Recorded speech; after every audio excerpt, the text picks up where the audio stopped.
الحمد لله رب العالمين والصلاة والسلام على سيد الأنبياء والمرسلين وعلى آله وأصحابه أجمعين। প্রিয় শ্রোতা, আজকে আমি আপনাদেরকে ওযু করার সঠিক পদ্ধতি দেখাবো। ওযু হচ্ছে পবিত্রতার সর্বোত্তম মাধ্যম। ওযু নামাজের পূর্ব শর্ত।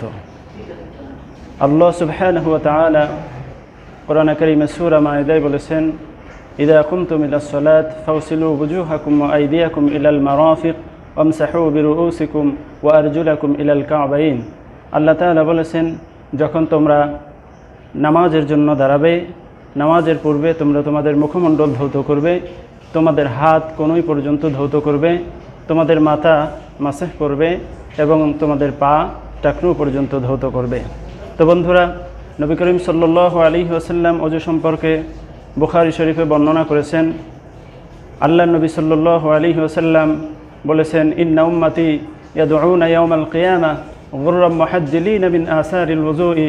কিয়ামতের দিন উম্মতে মুহাম্মাদের পরিচয় হবে ওযুর অঙ্গসমূহের উজ্জ্বলতা দেখে। তো চলুন আমরা ওযু করার সঠিক পদ্ধতিটা দেখে নেই।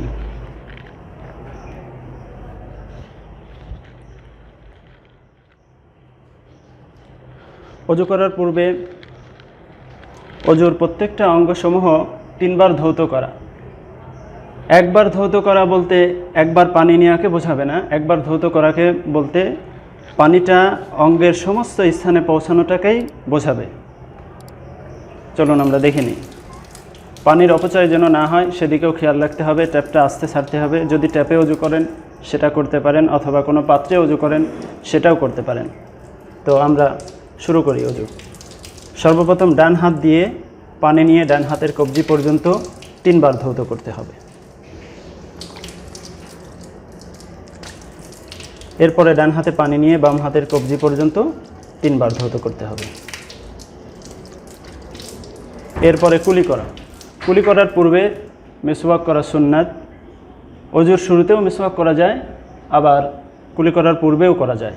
মিসওয়াক যদি না থাকে অথবা বয়স হয়ে যাওয়ার কারণে কারোর যদি দাঁত না থাকে, তাহলে হাতের আঙ্গুল দ্বারা আপনি দাঁতটা ঘষে নিতে পারেন, তাহলেই মিসওয়াক করার সুন্নাতটা আদায় হয়ে যাবে। এরপরে 3 বার কুলি করা।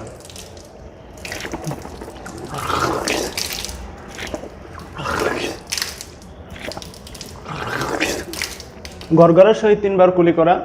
আর যদি আপনি রোজাদার হন তাহলে গড়গড়া করা যাবে না। এরপরে নাকে 3 বার পানি নেওয়া।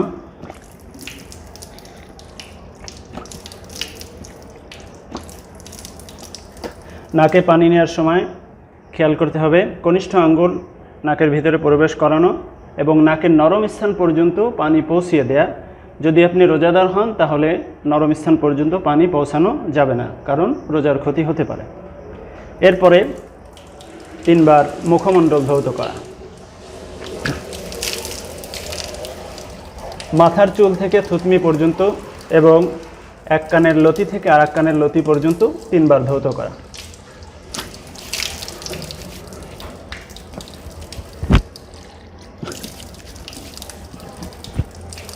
এরপর ভিজা হাত দ্বারা দাড়িটা খেলাল করে দেওয়া। এরপরে হাতের কনুই পর্যন্ত 3 বার ধৌত করা।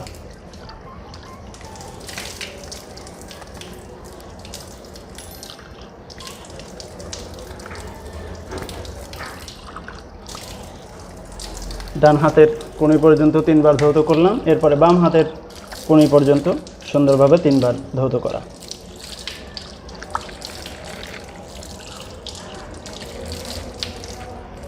হাত ধোয়ার পরে হাতের আঙ্গুলি এভাবে খেলাল করে নেওয়া। এরপরে মাথা মাসাহ করা।